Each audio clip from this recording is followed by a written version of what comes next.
उत्तराखंड विधानसभा ने समान नागरिक संहिता यानी कि यूनिफॉर्म सिविल कोड विधेयक 2024 पारित कर दिया है।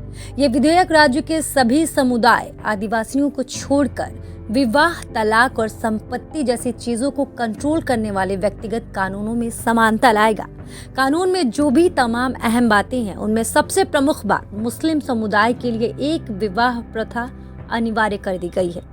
विवाह संपन्न कराने की तमाम शर्तों में से एक ये भी शर्त होगी कि शादी के वक्त किसी भी पक्ष, महिला या पुरुष का जीवन साथी जीवित ना हो।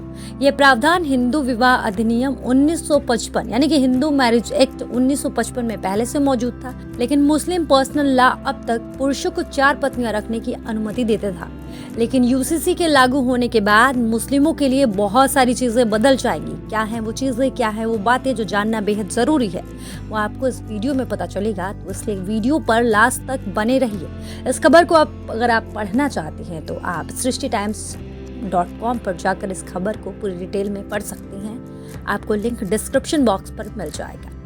बहुविवाह पर रोक। मुस्लिम पर्सनल लॉ बोर्ड 4 निकाह की इजाजत देता था, जो बहुविवाह के दायरे में आता है। अन्य धर्मों में बहुविवाह बैन है।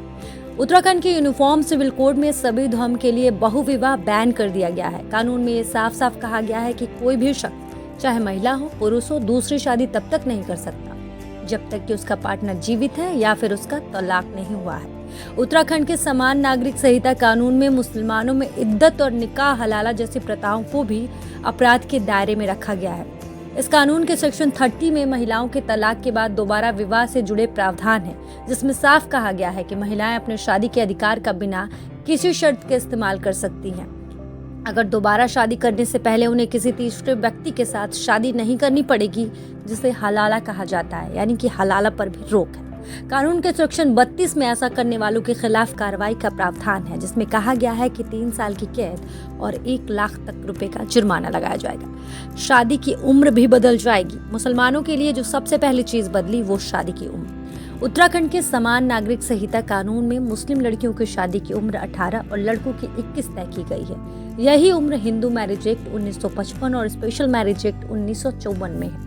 मुस्लिम लड़कियों की शादी की उम्र पर लंबे वक्त से बहस चल रही थी। मामला कोर्ट भी गया। अभी शरीयत में मुस्लिम लड़कियों को 13 साल की उम्र में शादी के लायक माना जाता है। कानूनन ये उम्र नाबालिग है। पॉक्सो एक्ट के तहत नाबालिग से शारीरिक संबंध अपराध के दायरे में आता है। साथ ही बाल विवाह कानून में नाबालिग से शादी पर रोक है। ऐसे में मुसलमानों में 13 साल की उम्र में शादी की इजाजत कानून के सामने चुनौती है। शरीयत के मुताबिक मुस्लिम व्यक्ति अपनी संपत्ति का 1/3 हिस्सा किसी को भी दे सकता है, जबकि बाकी का हिस्सा उसके परिवार के सदस्यों को मिलता है। अगर व्यक्ति ने मरने से पहले कोई वसीयत नहीं लिखी तो संपत्ति का बंटवारा कुरान और हदीस में बताए गए तरीकों से होगा। इसके बावजूद 1/3 हिस्सा दूसरे को देना जरूरी है।